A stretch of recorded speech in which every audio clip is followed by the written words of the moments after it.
শহীদ এবং আহতদের পরিবার এবং তারা আহতরা, আমরা আজকে তাদেরকে সামনে নিয়ে বলতে চাই, আমরা এখানে বিচারের আগে, সংস্কারের আগে কোনো নির্বাচন হতে দেব না। সংগ্রামী সাথী ও জনতা,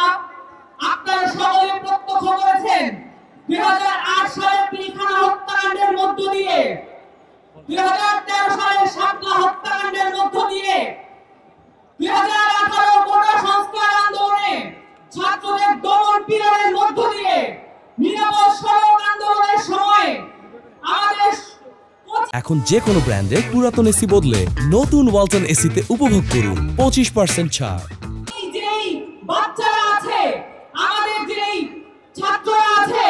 তাদেরকে নিপীড়নের মধ্য দিয়ে আমরা দেখেছি এখানে আওয়ামী লীগ সরকার তার স্বৈরাচারী দখল প্রতিষ্ঠিত করেছিল এবং এই প্রত্যেকটা বিষয়ের বিচার আমাদেরকে আদায় করতে হবে। আমাদের কাছে এই শহীদের মায়েরা আকুতি জানিয়েছেন, এই আহতরা আমাদের কাছে প্রতিবাদ জানিয়েছেন যে এখানে আমরা